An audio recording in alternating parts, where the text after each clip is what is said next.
Shehbaz Sharif has been sworn in on Monday as Pakistan's 24th Prime Minister.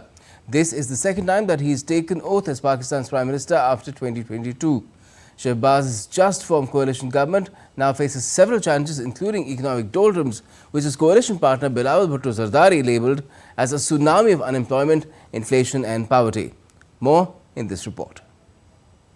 Mohammad Shahbaz शरीफ सिद्क़ दिल से हल्फ उठाता हूँ सच्चे दिल से हल्फ उठाता हूँ कि मैं मुसलमान हूँ. Shehbaz Sharif took oath as 24th Prime Minister of Pakistan on Monday. President Arif Alvi administered the oath to Shehbaz Sharif in a ceremony held at the President's residence in the afternoon. Pakistan People's Party Chairman Bilawal Bhutto Zardari, whose party is part of the coalition government with PMLN, sought cooperation from opposition to overcome the country's economic crisis. Pakistan जिस खतरा में है, मैं समझता हूं कि हम एक बहुत ही खतरनाक मरहले पे पहुंच चुके हैं. ये महंगाई, गुर्बत और बेरोजगारी का जो सुनामी पाकिस्तान के अवाम उसकी तकलीफ में है, वो हम सब की तरफ देख रहे हैं कि हम उनको इन मुश्किलात से निकालें. Election in Pakistan was held on February 8 this year. However, delay in election results triggered accusations that the vote was rigged. Imran Khan's Pakistan Tehreek-e-Insaf party says attempts were made to alter the poll results. Shehbaz Sharif-led Pakistan government faces numerous challenges, including skyrocketing inflation, unemployment, debt burden, among others. Around 40% of the population lives below the poverty line, while inflation has skyrocketed to more than 30%.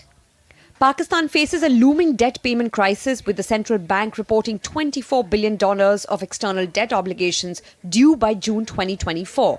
Further, the fall in the share price on the stock market and the local currency in the wake of the election reflects uncertainty about the prospect of political stability.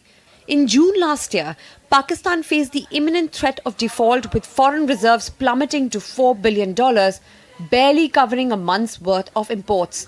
Previous government of Shehbaz Sharif had managed to secure a crucial bailout package from IMF. In February, IMF said it looks forward to working with the new government on policies to ensure macroeconomic stability and prosperity. Pakistan also faces a deteriorating security situation, with a surge in attacks by outfits such as Tehreek-e-Taliban Pakistan and so-called Islamic State in provinces of Khyber Pakhtunkhwa and Balochistan.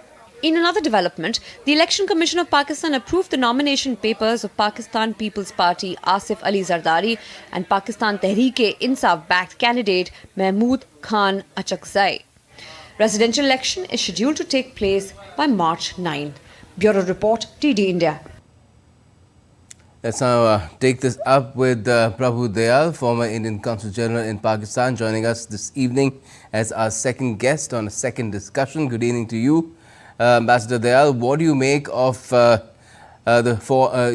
future of Shehbaz Sharif and his government, considering the challenges that lie ahead? And these are not just economic; these are both political and security challenges as well, apart from the economic one.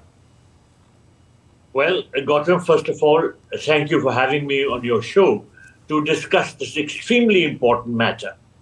I think Shehbaz Sharif has taken over as Pakistan's Prime Minister for the second time amidst staggering economic, political and security challenges. And I think that these will keep Pakistan in turmoil for years to come. Well, Shehbaz Sharif himself in his first speech as Pakistan's new Prime Minister said that Pakistan is drowning in debt and that dozens of warehouses and factories are closed due to lack of electricity and gas. He also said that Pakistan is facing a budgetary deficit of more than 1 trillion rupees. And he asked how to pay the civil servants and how to pay the armed forces, because under such severe economic distress, I think everything is going to go haywire. And he also pointed out that the burden of debt paying was so colossal that the country was required to pay billions of rupees in interest only. So the economic situation is extremely grave. And in addition, as your own correspondent pointed out, the political situation as well as the security situation are also very bad. We all know that accusations abound that the recent election was rigged. And 31 members of the US Congress had recently signed a letter to President Joe Biden urging him not to recognize the new government in Pakistan until an investigation into allegations of election interference had been conducted. So there is lack of public trust in Shehbaz Sharif's administration. And I think that effective governance and policy making will be hampered by a fractious sort of political setup, political unrest, as well as accusations of corruption. Now, your correspondent also mentioned the security challenges. This is very important because there is rising militancy in Pakistan, and the Shehbaz Sharif government will have to deal with the worsening security situation due to attacks by militant organizations like the Islamic State and the Tehreek-e-Taliban Pakistan. And particularly, in the context of the rising tensions between Pakistan and Afghanistan. So things are not going to be easy at all. And I think there will be all kinds of diversionary tactics, but these will not work. Because by and large, I think the Pakistani people realize that the situation in their country is very grave and they are facing many challenges, including skyrocketing inflation, unemployment, energy shortages. So all this is making life very miserable for them, and things are not going to be easy for Shehbaz Sharif at all. In such a scenario, if Pakistan falls back on the default option of certain tactics that it has employed in the past to take away attention from its domestic issues and somehow targets India, how watchful does India need to be? Well, targeting India is a Pakistani habit. As it is, Shehbaz Sharif has somehow raised the Kashmir issue. And he said that the National Assembly of Pakistan should pass a resolution for the freedom of Kashmiris and Palestinians.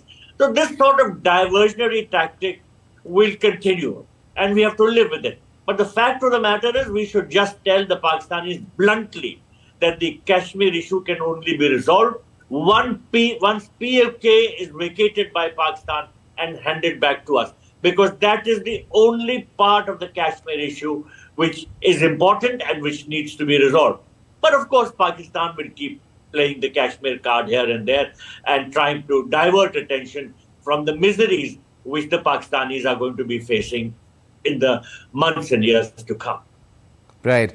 Ambassador Prabhu Dayal, thank you so much for joining us and talking about this situation. Well, India, in any case, needs to be watchful because Pakistan is just one crisis away from losing complete stability, and that would not be good for the entire region, not to speak of the entire world. Thanks again for joining us.